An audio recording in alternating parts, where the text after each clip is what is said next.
السلام عليكم ورحمة الله تعالى وبركاته. الحمد لله رب العالمين والعاقبة للمتقين والصلاة والسلام على أشرف المرسلين وعلى آله وصحبه أجمعين.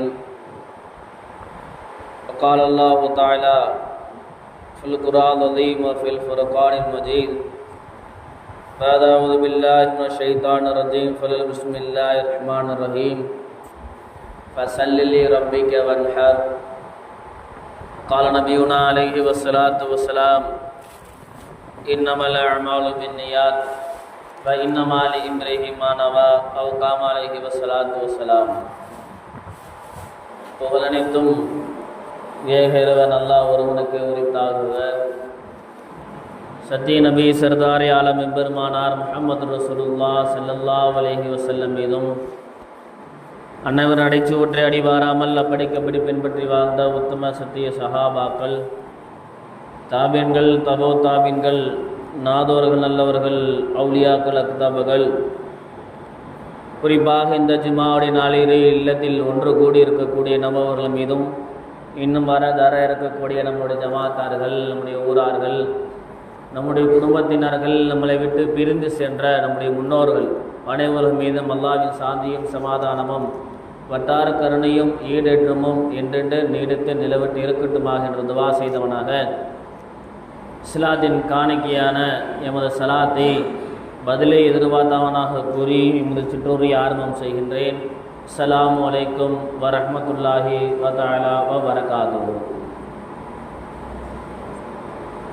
அன்பிற்கும் மிகுந்த பாசத்திற்கு முறைத்தான அல்லாஹ்வின் நல்லடியார்களே, அல்லாஹ் தஆலாவுடைய மாபெரும் கிருபையால் துல்காய்தாவுடைய மாதத்தில் இறுதி ஜுமாவை நாமெல்லாம் அமர்ந்திருக்கின்றோம். அல்ஹம்துலில்லாஹ். இன்ஷா அல்லாஹ், அல்லாஹ் நாடினால் இன்று மக்ரிபிலிருந்து துல்ஹஜ் பிறையை நோக்கியவர்களாக நாம் இருந்து கொண்டிருக்கின்றோம். அல்ஹம்துலில்லாஹ். அன்புக்குரியவர்களே, இந்த துல்ஹஜ்ஜுடைய மாதத்தின் இந்த 10 நாட்கள் எந்த அளவு சிறப்புக்குரிய நாட்கள் என்று சென்ற வாரம் நாம் பேசி வந்தோம். அதில் சிலவற்றை இன்ஷா அல்லாஹ் அதன் தொடராக இந்த துல்ஹஜ் மாதத்தில் சிறந்த அமலான குர்பானினுடைய அமலை பற்றி, அதனுடைய சட்டத்திட்டங்கள் பற்றி இன்ஷா அல்லாஹ் இந்த வார ஜும்மாவிலே நாம் பார்க்க இருக்கின்றோம். அன்புக்குரியவர்களே, வல்லநாயன் ஒவ்வொரு மாதத்தையும் ஒவ்வொரு நாட்களையும் ஒன்றை விட ஒன்றை அல்லாஹ் தஆலா சிறப்புப்படுத்தி வைத்திருக்கின்றான்.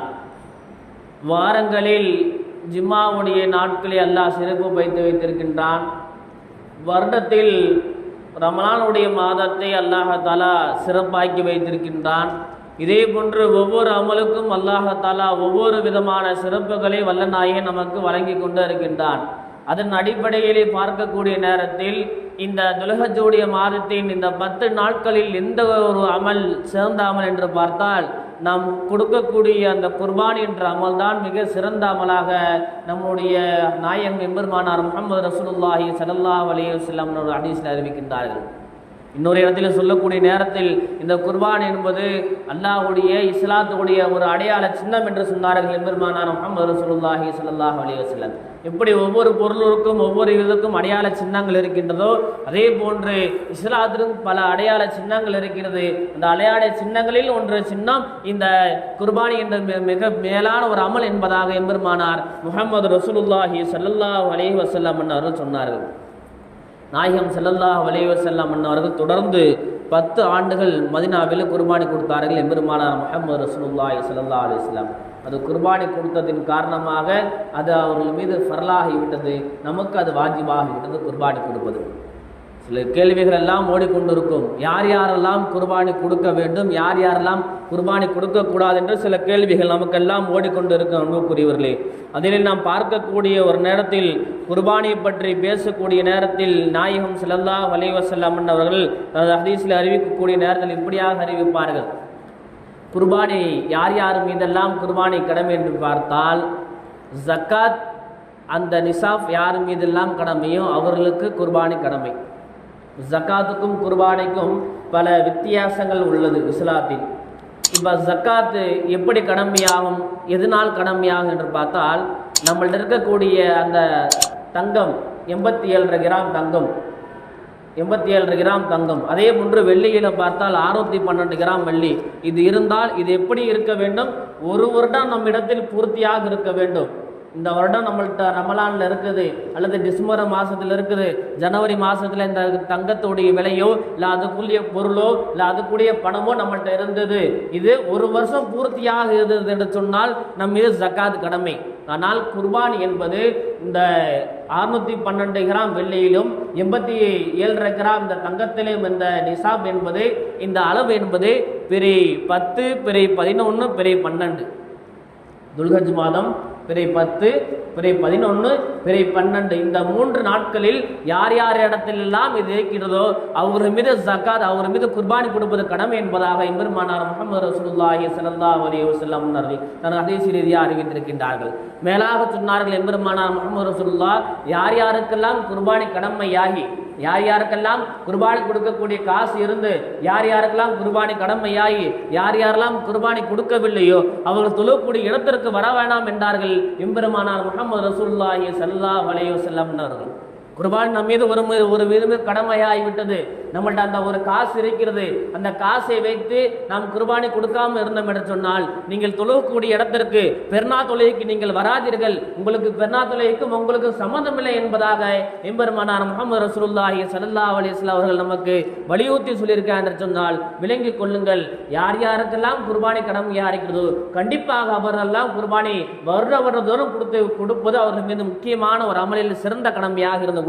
அன்புக்குரியவர்களே, பல சட்டங்களை பார்த்து வரக்கூடிய நேரத்திலே குர்பானியுடைய நஃபிலான குர்பானிகள் சில விஷயங்கள் இருக்கிறது. நஃபிலான குர்பானிகள் கொடுக்கலாம் என்று கேட்டால் நஃபிலான குர்பானி கொடுக்கலாம். எப்படி நஃபிலான குர்பானி என்று சொன்னால், தனக்கு ஒருவர் குர்பானி கொடுக்கிறார், தனக்கு ஒருவர் குர்பானி கொடுக்கிறார், தன்னுடைய அத்தா மௌத்தாகிவிட்டார் அல்லது தன்னுடைய அம்மா மௌத்தாகி விட்டார்கள், இல்லது யாராவது ஒருவருக்கு ரசூலுல்லா மீது அவரு குர்பானி கொடுக்கிறார், ரசூலுல்லாவிற்கு ரசூலுல்லா பேரை சொல்லி ஒருவர் குர்பானி கொடுக்கிறார் என்று சொன்னால் இந்த குர்பானி ஏற்றுக்கொள்ளுமா பார்த்தா இந்த குர்பானி ஏற்றுக்கொள்ளும். இது எப்படி ஏற்றுக்கொள்ளும் என்று சொன்னால், முதல் குர்பானி கொடுக்கக்கூடியவர் தனக்கு குர்பானி கொடுத்து விட வேண்டும். 2 ஆடு வாங்கி விட்டார், ஒரு ஆடு இவருக்காக ஒரு ஆடு வாங்கி விட்டார், இன்னொரு ஆடு இவர் ரசூலுல்லாஹி ஸல்லல்லாஹு அலைஹி வஸல்லம் அவருக்காக ஆடு வாங்கி விட்டார், இல்லது ஒரு குடும்பத்தில் இருக்கக்கூடிய மரணித்தவர்களுக்கு யாருக்காவது ஒருவருக்கு இவர் ஆடு வாங்கி விட்டார்.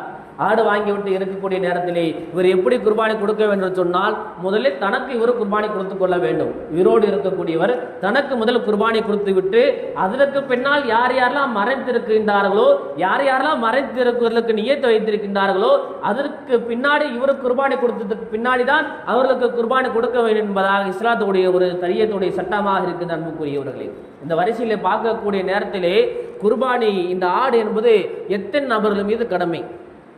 இந்த கேள்வி என்பது பல சிக்கலுக்குள்ளான ஓடிக்கொண்டிருக்கக்கூடிய ஒரு விஷயம். வீட்டில் ஒரு 5 பேர் இருக்கிறார், 5 பேர் மீது குர்பானி கடமையாக இருக்கிறது என்று சொன்னால், வீட்டிலே ஒரு 5 நபர் இருக்கின்றார், தனித்தனியாக சம்பாதித்து கொண்டு இருக்கின்றார்கள், தனித்தனியாக வரவு செலவு பார்த்து கொண்டு இருக்கின்றார்கள். 5 பேர் மீது குர்பானி கடமை. ஒரு ஆட்டை வாங்கி நம்ம 5 பேருக்கு குர்பானி கொடுக்கலாமா என்று பார்த்தால் ஒரு நபருக்கு ஒரு ஆடு தான்.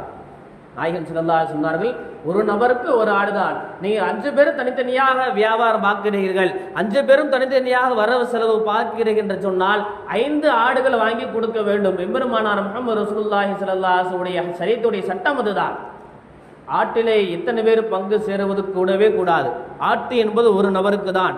மாட்டில் தான் 7 நபருக்கு பங்கு சேர்ந்து கொள்ளலாம், ஒட்டகத்திலும் 7 நபர்கள் பங்கு சேர்ந்து கொள்ளலாம். ஆனால் இந்த ஆடை குர்பானி கொடுக்கக்கூடிய நேரத்திலே நீங்கள் ஒரு நபருக்கு ஒருவர் தான் குர்பானி கொடுக்க வேண்டும் என்பது இஸ்லாத்துடைய ஒரு சரியத்துடைய ஒரு கடமையாக இருந்து கொண்டிருக்கிறது.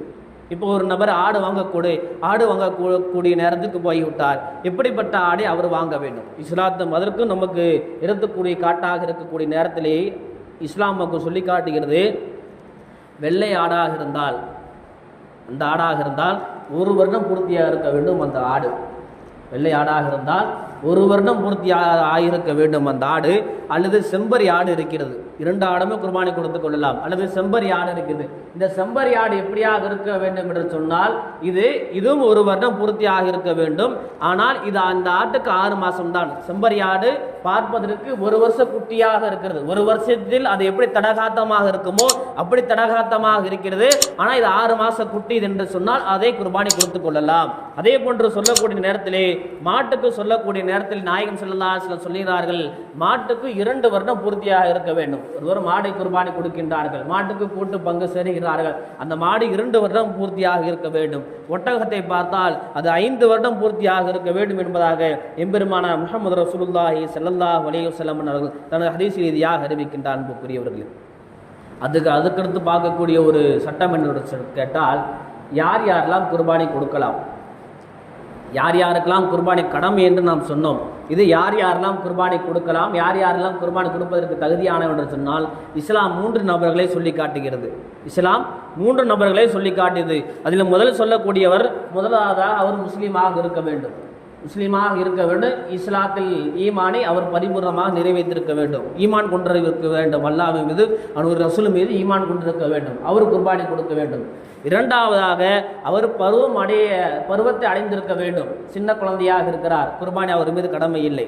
சின்ன குழந்தையாக இருக்கிறார், அவர் மீது குர்பானி கடமை இல்லை. அவர் பருவ வயதை அடைந்திருக்க வேண்டும். மூன்றாவதாக சொல்லுகின்றார்கள், இவர் அறிவுள்ளவராக இருக்க வேண்டும். அறிவற்றவராக என்று சொன்னால், மூளை வளர்ச்சி கம்மியாக இருக்கிறார் ஒருத்தர், மூளை வளர்ச்சி அதிகமாக இல்லை, இவர் தன்னால் எந்த ஒரு காரியத்தையும் செய்ய முடியாது. இவர்னால் ஒரு மனிதர் இஸ்லாத்தில் இருக்கிறார், இவர் தன்னால் எந்த காரியத்தை செய்ய முடியாது. இவரை பார்த்த சிறு பைத்தியம் இருக்கின்றார்கள், பைத்தியத்தை போல் செய்கின்றார், இவர் அறிவு கொஞ்சம் கம்மியாக இருக்கின்ற சொன்னால் அவர் மீது குர்பானி கடமை இல்லை. குர்பானி யார் யாருக்கெல்லாம் கடமை என்று சொன்னால், முஸ்லீமாக இருக்க வேண்டும், பருவ அடைந்திருக்க வேண்டும், புத்தி சுவாதி இருக்கக்கூடிய நபர்களாக இந்த குர்பானி கொடுக்க வேண்டும் என்பதாக எம்பெருமானார் முஹம்மது ரசூலுல்லாஹி ஸல்லல்லாஹு அலைஹி வஸல்லம் சொன்னார்கள். அதுக்கடுத்து பார்க்கக்கூடிய நேரத்திலே இந்த குர்பானி ஆடு எப்படிப்பட்ட ஆடாக இருக்கக்கூடாது. இஸ்லாத்தில் 7-8 விதமான ஒரு விஷயத்தை சொல்லி காட்டுகிறார்கள். இந்த குர்பானி ஆடு எப்படிப்பட்ட ஆடாக இருக்கக்கூடாது. அதில் சொல்லி காட்டக்கூடிய நேரத்திலே நாயகம் ஸல்லல்லாஹு அலைஹி சொல்லுவார்கள், இந்த குர்பானி ஆடு நமக்கு நல்லா தெரியுது, இந்த குர்பானி ஒரு ஆட்டுக்கு காது கட் பண்ணி இருக்குது. அது கொஞ்சமாக இருந்தாலும் சரி, இந்த காது அதிகமாக கட் பண்ணியிருந்தாலும் சரி, காது துண்டிக்கப்பட்ட ஆடாக இருந்தால் குர்பானி கொடுக்கவே கூடாது. துண்டிக்கப்பட்ட ஆடாக இருந்தால் அது குர்பானி கொடுக்கவே கூடாது. இதற்கு நல்லா தெரியும், இதுக்கு இந்த ஆட்டுக்கு கண்ணே தெரியல, கண்ணு ரொம்ப மங்கலாக தெரியுது. நமக்கு தெரியும், ஒரு ஆடை பார்க்கும் பொழுது இது நல்ல ஆடா, இது நல்ல தடகாத்தமான ஆடா நமக்கு தெரியும். இந்த ஆடை பார்க்கும்போது இந்த ஆடுக்கு கண்ணு தெரியல, நமக்கு நல்லா தெரியும். இன்னொரு பார்த்தால் இந்த ஆடை பார்க்கும் பொழுது நொண்டியான ஆடாக இருக்கிறது என்று நமக்கு தெரியும். ஆட்டுக்குடைய காலு கொஞ்சம் ஊனமாக இருக்கிறது, 2 காலும் அல்லது 1 காலு ஊனமாக இருக்கிறது என்று சொன்னால் அந்த ஆட்டை குர்பானி கொடுக்கவே கூடாது. இஸ்லாத்துக்கு தடை என்று சொன்னார்கள் எம்பெருமானார் முஹம்மது ரசூலுல்லாஹி ஸல்லல்லாஹு அலைஹி வஸல்லம். அடுத்ததாக சொல்லிக் கொடுக்கக்கூடிய நேரத்திலே அந்த ஆட்டுக்கு ஏதாவது ஒரு நோய் இருக்கிறது, ஆட்டுக்கு ஏதாவது ஒரு நோய் இருக்கிறது, அந்த ஆட்டை விசாரிக்கக்கூடிய நேரத்திலே, ஆட்டை வாங்கக்கூடிய நேரத்திலே அவரை விசாரித்து, அந்த ஆட்டு விற்கக்கூடிய இடத்துல விசாரித்து வாங்க வேண்டும். இது நல்ல ஆடா, இது நொண்டியான ஆடு இல்லையே, இது எப்படிப்பட்ட ஆடு, இந்த ஆடுக்கு ஏதாவது நோய் இருக்கிறதா என்பதாக பார்த்து வாங்க வேண்டும் என்று சொன்னார்கள் எம்பெருமானார் முஹம்மது ரசூலுல்லாஹி ஸல்லல்லாஹு அலைஹி வஸல்லம் அவர்கள். அடுத்ததாக சொன்னார்கள் நாயகம் ஸல்லல்லாஹு அலைஹி வஸல்லம் அவர்கள், இந்த பால் கூடிய ஆடு இருக்கிறது, பால் கூடிய ஆடு இருக்குது, ஒரு ஆடு இருக்குது, அதோட குட்டிகளை பால் குடிக்குது என்று சொன்னால், அந்த குழந்தையிலிருந்து, அந்த குட்டி ஆட்டிலிருந்து இந்த அம்மாவுடைய ஆட்டை பிரித்து எடுத்துட்டு வரக்கூடாது என்பதாக நாயகம் ஸல்லல்லாஹு அலைஹி சொன்னால், பால் கூடிய ஆட்டையும் நீங்கள் குர்பானி கொடுக்கக்கூடாது என்றார்கள் எம்பெருமானார் முஹம்மது ரசூலுல்லாஹ். அடுத்ததாக சொல்லக்கூடிய நேரத்திலே, நீங்கள் ஆட்டை பார்க்கக்கூடிய நேரத்திலே ஆடு எப்படி இருக்கணும்னா நல்ல தடகாத்தமான ஆடாக இருக்க வேண்டும். ஆடு நல்ல தடகாத்தமான ஆடாக இருக்க வேண்டும்.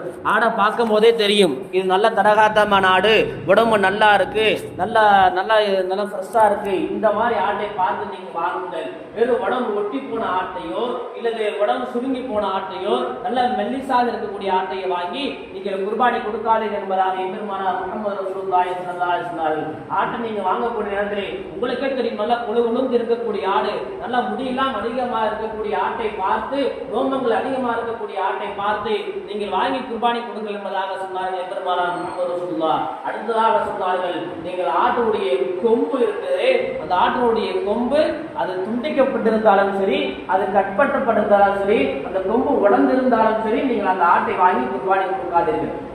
ஆடு எப்படியாக இருக்க வேண்டும்?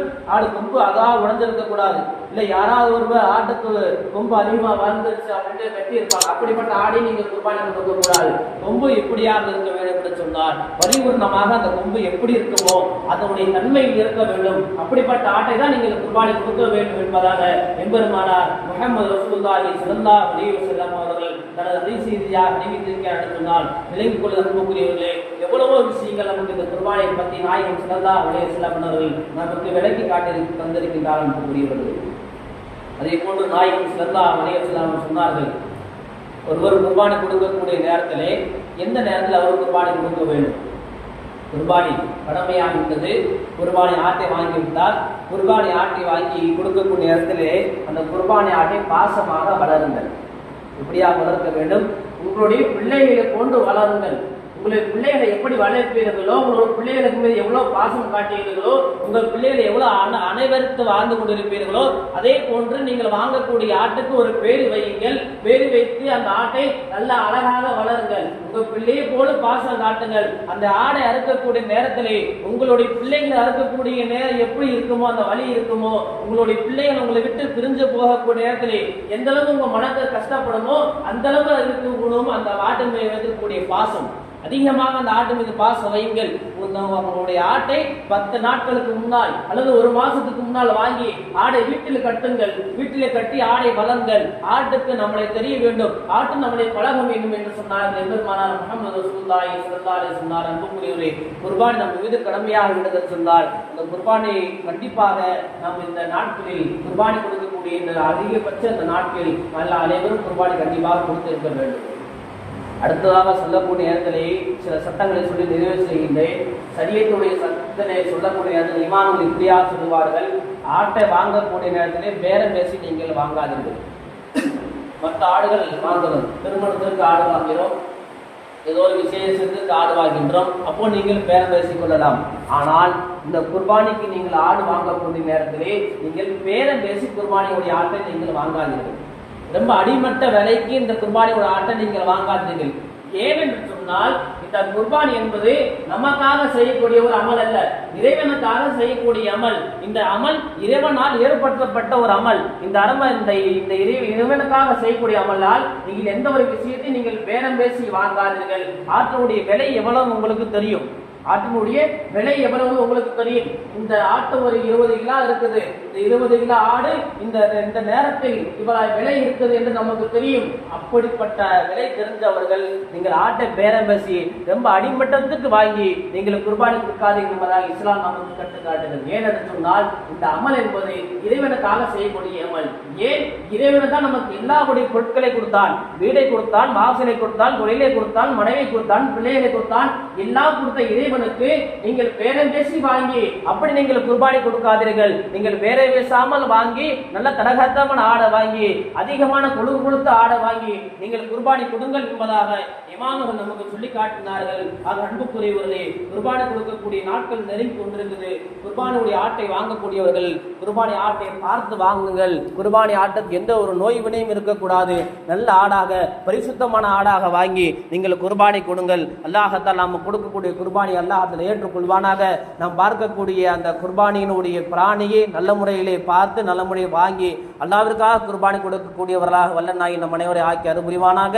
நாம் ஆளுங்காலமெல்லாம் லா இலாஹா இல்லல்லாஹ் முஹம்மது ரசூலுல்லாஹி ஸல்லல்லாஹு அலைஹி வஸல்லம் திருக்கலிமோடு வாழ்ந்து திருக்கலிமோடு மரணிக்கூடிய பாக்கியத்தை வல்ல நாய் நம் அனைவருக்கு தந்தறி புரிவானாக. நாம் இறுதி பேச்சும் இறுதி மூச்சும் லா இலாஹா இல்லல்லாஹ் முஹம்மது ரசூலுல்லாஹ் அந்த பேச்சாக மூச்சாக இருக்கக்கூடிய பாக்கியத்தை வல்ல நாய் நம் அனைவருக்கு தந்தறி புரிவானாக.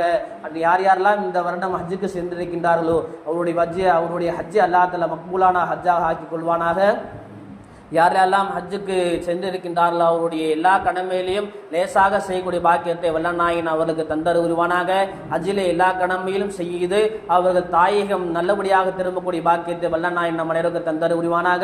யார் யாரெல்லாம் ஹஜ்ஜு செல்லக்கூடியவர்களுக்கு துவா செய்கின்றோமோ, யாரெல்லாம் துவா செய்ய சொன்னோமோ எல்லாத்துடைய துவாவையும் அல்லாஹ் தஆலா அந்த காபத்துல்லாவை கபுலாக்குவானாக. காபத்துல்லாவில் அவர்களுக்கு கேட்கக்கூடிய துவாவை அவர்களுக்கு கபுலாக்கி நமக்காக கேட்கக்கூடிய துவாவும் அல்லாஹ் தஆலா கபுலாக்கி நல்ல மக்பூலான ஹஜ்ஜாக அவருடைய ஹஜ்ஜை வல்ல நாயன் ஆக்கி அருள்புரிவானாக.